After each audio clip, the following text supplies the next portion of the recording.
Dalam contoh sehari-hari aja. Misalnya mau main, ternyata lapangannya becek misalnya. Kalau buat anak-anak BMX atau skate mau ngetrik ternyata lagi cedera. Atau mau jalan sama seseorang, hujan misalnya. Ngapain lagi? Mau beli handphone baru, ternyata usaha kita yang tadi kita udah pikirin ada untungnya malah rugi. Mau jalan-jalan keluar kota, pasangannya sakit. Dan banyak, kadang-kadang penyebabnya sepele banget, tapi bikin kita kecewa. Nah, gimana caranya kalau kondisinya kayak gitu? Sama kayak para sahabat dulu dalam perjalanan umroh. Pengen umroh, ternyata udah sampai di perbatasan kota Mekah, gak boleh masuk, disuruh pulang lagi ke Madinah. Itu kan diceritain dalam surat Al-Fatihah tentang perjalanan umroh yang berakhir dengan malah perjanjian Hudaybiyah. Niatnya pengen umroh, tapi endingnya perjanjian. Yang isi perjanjiannya, poin-poinnya kayaknya ngerugiin umat Islam banget. Tapi kan Allah punya rencana, dan rencana Allah pasti yang terbaik daripada rencana kita. Masalahnya gimana kita bisa ridho, bisa rela kalau kondisi itu terjadi dalam hidup kita. Kita sih yakin, ini adalah qadarullah, keinginan Allah. Tapi bikin kita yakin itu jadi berbuah, yakin itu kan kayak pohon ya. Iman itu adalah pohon. Gimana biar pohon ini berbuah? Salah satu buahnya itu adalah sifat ridho, sifat nerima.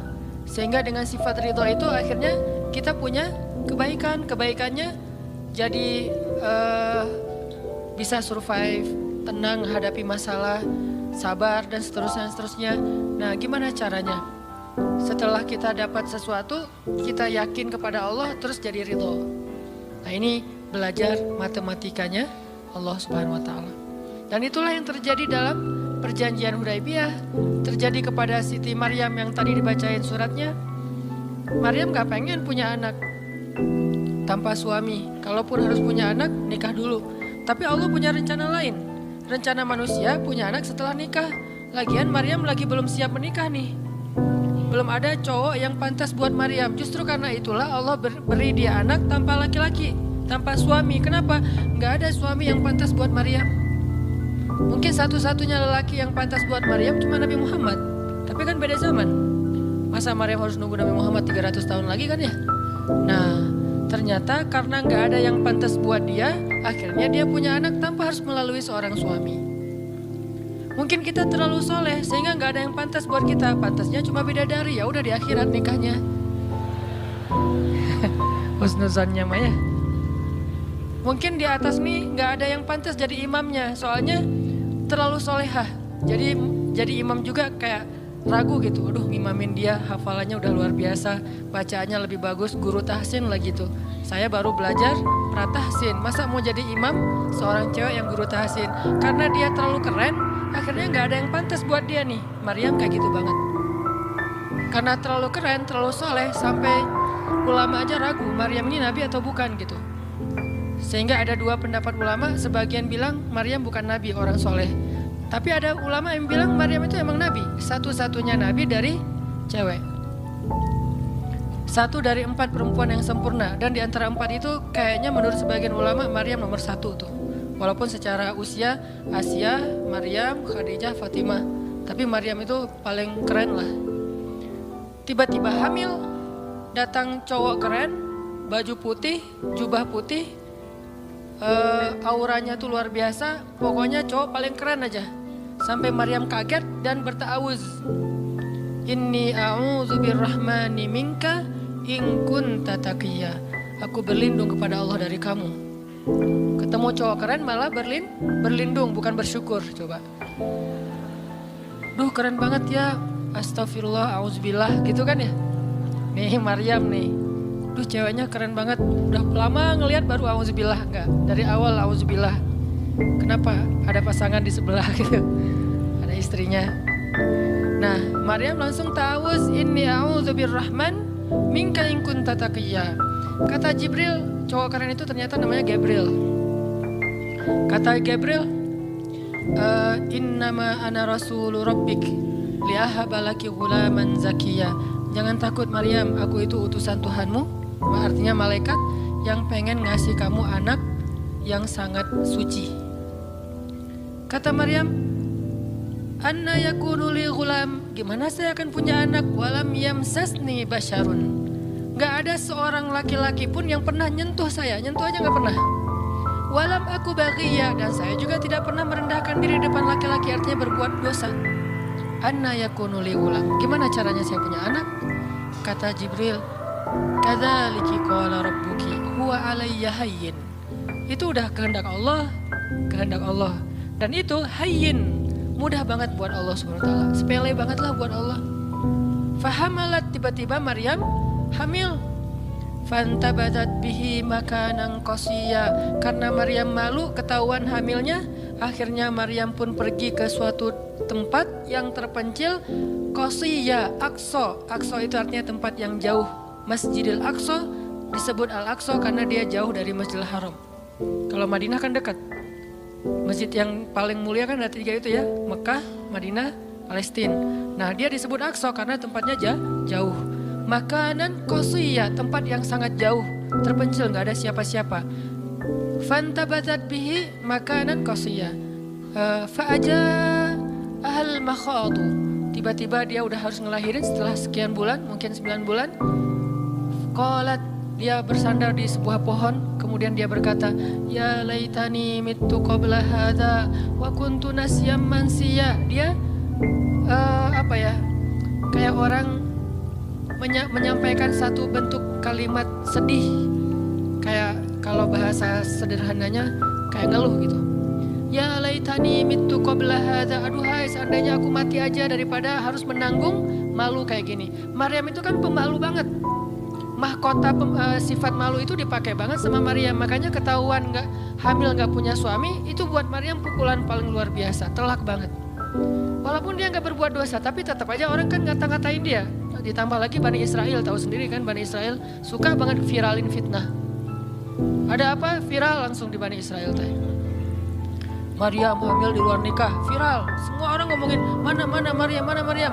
Terus rumahnya tuh dilemparin batu karena dianggap sebagai pembawa sial bagi Bani Israel. Dasar Maryam ngaku-ngakunya suci, sok suci segala macam. Sehingga Maryam bilang, ya laitani mittu qabla hadza. Aduhai seandainya saya mati aja sebelum ini terjadi pada saya. Sehingga saya menjadi orang yang tidak pernah dibicarakan oleh siapapun. Sedih. Berarti pengennya Maryam beda dengan pengennya Allah. Secara emosional, secara manusiawi, secara fitrah ada penolakan dan itu manusiawi. Maryam menolak. Begitu juga sahabat Muhajirin. Wa inna fariqam minkum lakarihun. Minhum lakarihun. Walaupun sebagian kalian itu dalam keadaan karih, menolak, gak suka. Namanya kita mau nerima musibah, pasti kita nolak kan secara spontan, fitrah, manusiawi, nolak. Ya laitani mittu qabla hadza wa kuntu nasyan mansiya. Aduhai seandainya aku mati aja sebelum kejadian ini terjadi padaku, sehingga nggak ada orang yang ngomongin tentang aku. Jadi nggak ada trending topik tentang Maryam waktu itu. Dia berharap kayak gitu. Semua berita buka channel mana aja Maryam. Asal buka Instagram yang muncul duluan di home tuh Maryam. Viral banget, semua orang ngomongin Maryam. Sehingga Maryam bayangin, semua orang ngomongin kita se-Indonesia. Karena emang sebelumnya kan Maryam memang selebgram banget kan. Semua orang pengen nge-following Maryam. Jangankan yang cewek-cewek, yang cowok juga pengen nge-following Maryam. Cuman gak ada yang pantas. Semuanya kagum sama Maryam, respect. Tiba-tiba berubah, kalau gak naik, jatuh kan gak berasa nih. Kita gak naik jatuh, paling keseleo dikit. Tapi kalau naiknya udah terlalu tinggi jatuh, kan lebih sakit nih. Maryam tuh naiknya udah terlalu tinggi. Saking tingginya sampai Nabi menyebut dia satu di antara 4 yang sempurna di muka bumi. Gak ada perempuan yang sempurna kecuali 4 itu. Itu benar-benar dipuja-puja tuh Maryam. Pengen punya anak nanti namanya Maryam. Pengen punya istri kayak Maryam. Pengen punya ibu kayak Maryam. Pokoknya Maryam itu idola banget tuh di zaman tersebut. Bani Israel kalau suka lebaynya luar biasa. Kalau benci, wah noraknya juga luar biasa. Itu Bani Israel. Berlebihan gitu. Kalau suka habis-habisan sampai dijadikan Tuhan kan dulu mereka pernah mengangkat seorang laki-laki yang soleh jadi Tuhan. Namanya Uzair. Namanya Uzair. Disebut sebagai anak Tuhan. Kemudian juga Isa juga gitu. Bani Israel tuh luar biasa kalau suka. Kalau benci, wah habis-habisan juga tuh dijelek-jelekin. Kayak mereka ngejelek-jelekin Musa, Harun. Kalau Harun gak terlalu sih Musa. Kayak mereka ngejelek-jelekin Nabi, malaikat apa? Mikail, malaikat Jibril. Kan Bani Israel paling gak suka sama Jibril ya. Jadi gak ada orang Yahudi nama anaknya Gabriel tuh gak ada. Rata-rata nama anaknya Michael. Karena mereka senang banget sama Mikail, gak suka sama Jibril. Kenapa? Jibril itu kalau turun pasti bawa perintah. Wahyu kan? Jibril mah hese, bawa perintah wahyu gitu. Bawel Jibril menurut mereka. Kalau Mikail keren, bawa rezeki, bawa rahmat, bawa apa. Sehingga mereka senangnya sama Mikail. Dibikinlah film jin versus Gabriel. Malah gak yang baik itu waktu itu jin. Kan banyak tuh film-film kayak gitu tuh. Itu memang dari dulu kayak gitu. Nah, Maryam naik tinggi, dipuja-puja semua orang. Maryam, kalau ketemu Maryam, fall back dong, gitu-gitu pada. Wah, pokoknya heboh aja sama Maryam. Tiba-tiba ada kasus, Maryam kan jatuhnya dalam banget sehingga Maryam tuh nggak siap perasaannya. Bukan karena dia sombong dan senang dipuja, tapi memang dia orang yang selama ini nggak melakukan kesalahan apapun, tiba-tiba dihadapkan dengan tuduhan yang sangat-sangat menyedihkan. Mirip dengan yang dialamin oleh Aisyah dituduh selingkuh. Orang sekelas Aisyah dituduh selingkuh kan berat banget. Kita aja dituduh macam-macam udah sedih kan, apalagi Aisyah. Sekelas Aisyah yang terjaga dituduh selingkuh. Maryam terjaga dituduh selingkuh. Ternyata diam-diam Maryam banyak banget ada versi gosip dia melakukannya dengan rahib. Ada gosip melakukannya sesama murid di Al-Aqsa. Ada gosip melakukan dengan Zakaria. Banyak gosip. Berat banget buat Maryam sehingga Maryam mengatakan ya laitani mittu qabla hadza wa kuntu nasyan mansiya. Aduhai seandainya aku mati aja. Aduhai seandainya dulu aku nggak bikin akun Instagram, pasti nggak akan jadi apa-apa gitu. Nyesel udah punya akun. Udah gitu banyak lagi yang ngomongin. Akhirnya turun ayat, turun lagi Jibril, turun malaikat. فناداها من تحتها ألا تحزني قد جعل ربك تحتك سريا. Dipanggillah Maryam oleh malaikat itu. Ya Maryam, la tahzani. Kalau Abu Bakar, la tahzan. Kalau Maryam, la tahzani. Dua orang yang disebutkan kalimat la tahzan di dalam Al-Quran. La tahzan, innallaha ma'ana. Siapa? Abu Bakar. Kalau Maryam, la tahzani, qad ja'ala rabbuki tahtaki sariya. Jangan sedih wahai Maryam, gak usah khawatir. Allah udah memunculkan mata air di bawah kakimu. Artinya Allah yang akan merawat kamu, Allah yang akan ngebelain kamu, Allah yang akan deketin kamu, Allah bersama kamu wahai Maryam. Apa pelajarannya di sini teman-teman?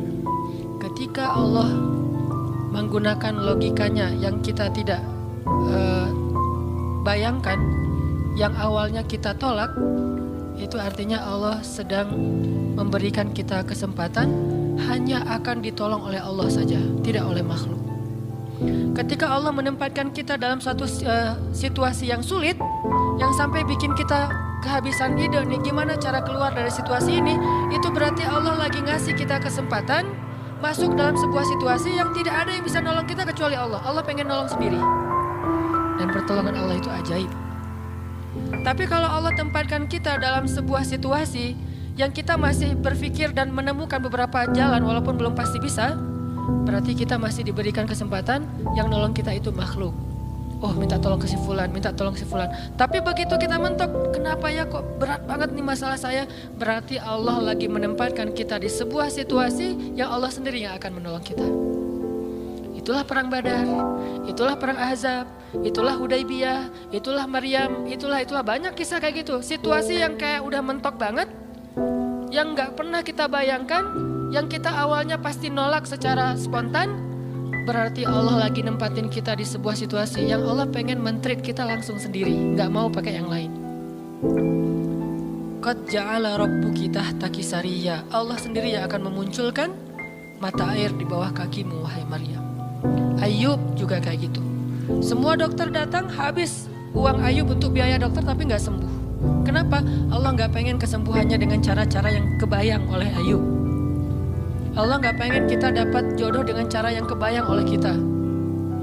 Reunian, stalking Instagram, salah ngambil kebab.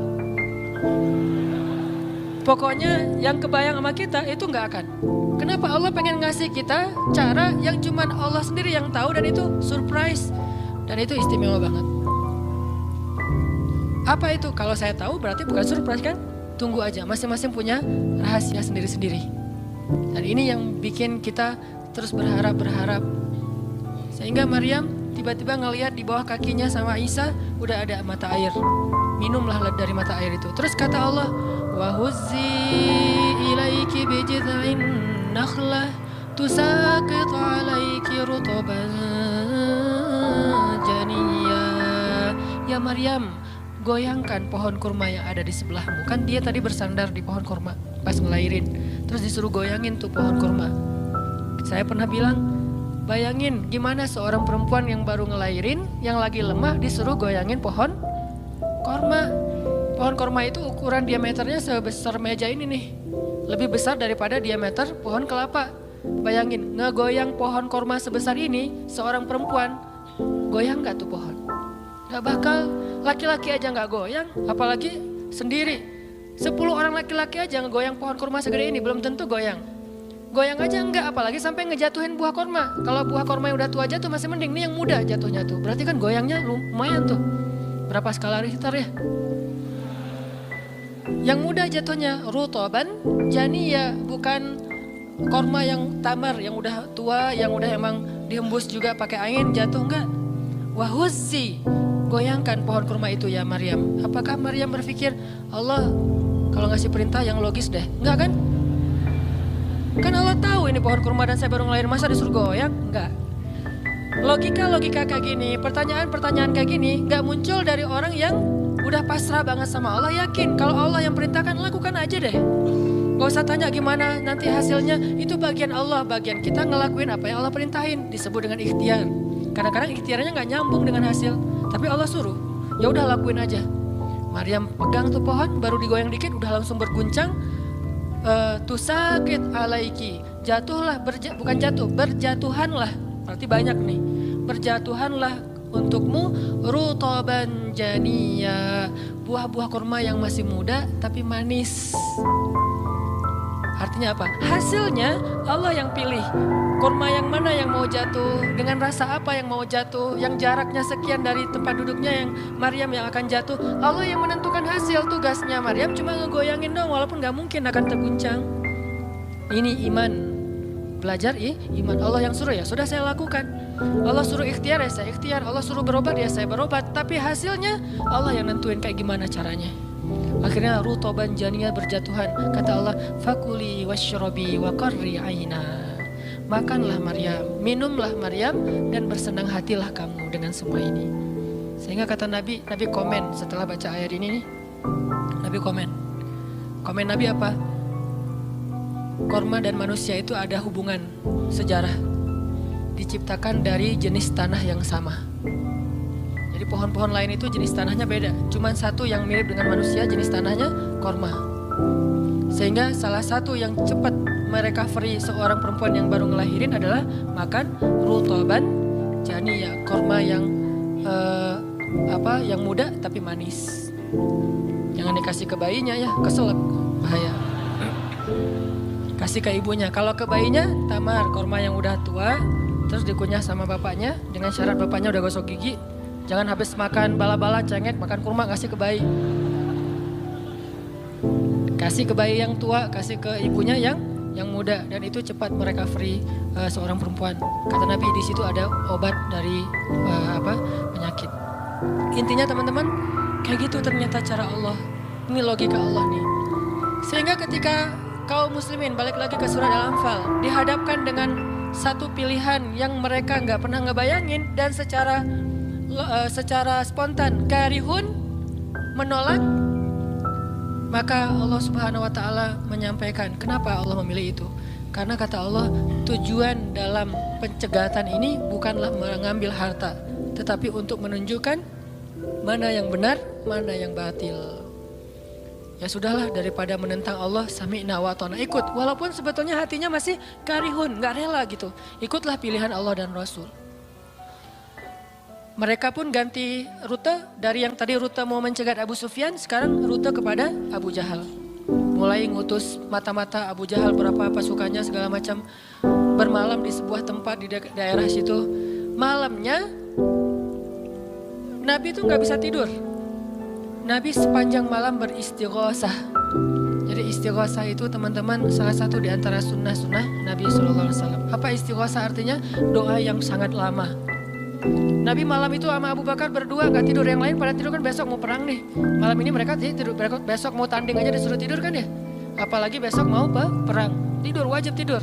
Yang belum tidur pokoknya pura-pura tidur. Tidur aja. Kayak kita besok mau akad kan harus tidur ya. Walaupun susah tidurnya.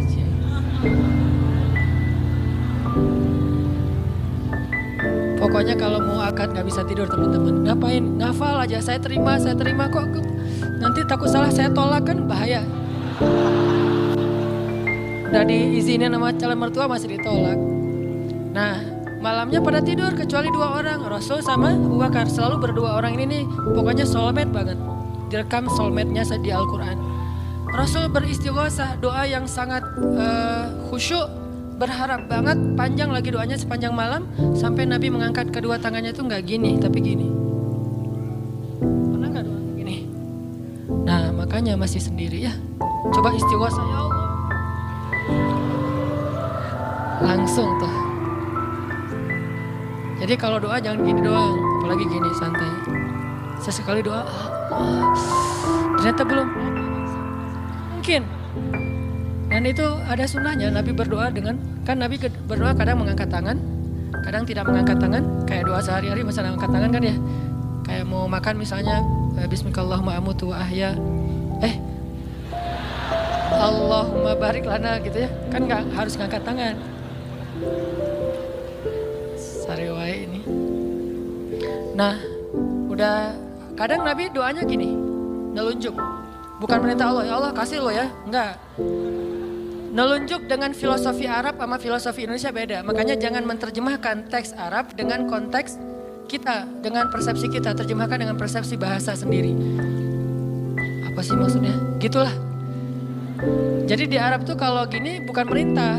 Gini tuh artinya cuma engkau yang saya harapin ya Allah gitu maksudnya. Jadi kalau ya Allah itu maksudnya engkau doang yang saya harapin, iya karena budua iya karena selain gitu. Bukan ya Allah pokoknya harus ya bukan. Kalau kita pakai dengan logika kita kan kok doa sih gak sopan sama Allah kayak gitu-gitu amat. Kalau ke manusia mungkin gitu agak kurang sopan. Kalau ke Allah sopan. Bisa gini, bisa biasa aja, bisa gini. Gini juga ada beberapa level. Ada yang gini sampai ke paling atas. Biasanya yang paling atas tuh bab jodoh sih. Kalau bab kuliah masih gini, kerja, giliran jodoh paling tinggi. Apalagi kalau udah jodohnya balikan sama mantan. Itu kayaknya naik kursi. Tinggi lagi. Jadi malam itu Nabi beristighosah sampai syal beliau jatuh, nangis, janggut beliau basah dengan air mata, nangis panjang malam, ya Allah jika besok kami kalah perang, terbunuh semua, mungkin di muka bumi ini gak akan ada lagi orang yang menyebut la ilaha illallah. Aku bahkan ngambil rida syalnya Rasul ditaruh lagi, cukup bagimu ya Rasulullah, cukup ya Rasulullah. Allah udah mendengar. Abu Bakar menenangkan Rasul, tapi Rasulullah terus saja gitu. Kayak kita lagi doa kata teman, udah Allah udah dengar. Taruh dulu. Kalau kita mah gitu ya. Nah, tapi jangan dibayangin gitu. Rasulullah pasti khusyuk banget, gak kayak kita. Udah selesai berdoa, pagi-pagi sahabat riuh. Innalillah gitu. Kalau kita kan innalillah pasti ada yang meninggal ya. Siapa yang meninggal? Enggak, innalillah itu musibah, enggak harus selalu orang meninggal. Ya Rasulullah maafkan kami. Kenapa? Ternyata sebagian para sahabat malam itu digoda oleh syaitan sehingga semua pada mimpi basah, maaf. Tapi kayak gitu emang sejarahnya. Bukan semua, sebagian besarnya mimpi basah. Sehingga pas bangun mereka dalam keadaan junub, kotor, tidak suci, tapi enggak ada air. Untuk wudhu aja kurang, apalagi untuk mandi. Dan mandi junub kan harus semuanya. sedangkan besok mereka mau berperang melawan musuh dalam keadaan tidak suci. Ini kayak pertanda buruk gitu. Dan mereka merasa mentalnya makin drop. Tiba-tiba Allah beri ketenangan buat mereka, turun air hujan. Malam itu hujan turun, hujannya hujan lokal lagi. Camp kaum muslimin hujan, camp orang kafir enggak. Hujan, nyebrang-nyebrang, hujan enggak. Yang lainnya di Indonesia gitu. Di camp kaum muslimin hujan, di campnya orang kafir enggak hujan. Akhirnya pada mandi, alhamdulillah, Allah Akbar. Tuh nanti ada ayatnya setelah itu, coba nanti baca lagi halaman kedua. Ketika ada adegan hujan segala macam, itu ceritanya kayak gitu. Akhirnya makin mantap, alhamdulillah bisa mandi, wudhu, minum. Baru mereka yakin bahwa ini adalah benar-benar perintah Allah. Nah hidup kita tuh kalau kita ngejalanin hal-hal kayak gini, kita bakalan kayak lagi jalan bareng Allah. Sehingga nanti kita akan banyak melihat keajaiban-keajaiban Allah. Kalau kita nggak pernah masuk dalam situasi ini, kita tuh kenal Allah cuma dari kata orang, nggak pernah jalan bareng. Kita kayak kenal seseorang, tapi kata teman kita. Cuma lihat postingannya doang, tapi nggak pernah jalan bareng, jadi nggak kenal dekat gitu, dan nggak akan dapat feel. Begitu juga kita kenal Allah. Kalau kita kenal Allah hanya dalam situasi normal, wajar, nyaman, berarti kita kenal Allahnya cuma dari katanya, cenah. Nggak pernah ngalamin sendiri. Begitu kita dihadapkan dengan situasi kayak gini, berarti kita lagi diajak Allah jalan bareng. Yuk jalan bareng saya, siap ya Allah. Banyak kejutan-kejutan, banyak yang bikin kita kaget. Kenapa? Karena kita jalannya dengan zat yang maha kuasa. Dia akan tunjukin kekuasaan-kekuasaannya. Dan kekuasaan Allah yang paling luar biasa ditunjukin justru dalam kesulitan. Kalau dalam normal gak luar biasa namanya. Kayak kita sama teman kita, dia ngasih kita hadiah atau pinjam duit 100.000 pas kita lagi awal bulan. Kan biasa aja ya. Coba kalau dia minjemin duit 50.000 pas akhir bulan, kan luar biasa kan? Jadi makin kita sulit, Allah tunjukin kekuasaannya, di situ kita makin lihat gimana kita tuh bergantung banget sama Allah. Emang Allah bikin skenario-nya kayak gitu. Sehingga kalau kita teman-teman dihadapkan atau dikondisikan sama Allah dalam suatu keadaan yang kita nggak siap, yang kita nolak, yang kita berontak, tapi di sisi yang lain kita yakin ini ketentuan Allah, belajar meyakini, oh Allah lagi ngajak saya jalan nih. Allah lagi ngajak saya jalan biar lebih kenal sama Allah. Biar Allah menunjukin langsung. Satu, kedua, niatin juga, oh Allah pengen memperlakukan saya khusus, nggak mau pakai yang lain, berdua aja biar Allah yang menolong saya. Karena udah nggak bisa ngarep siapa-siapa.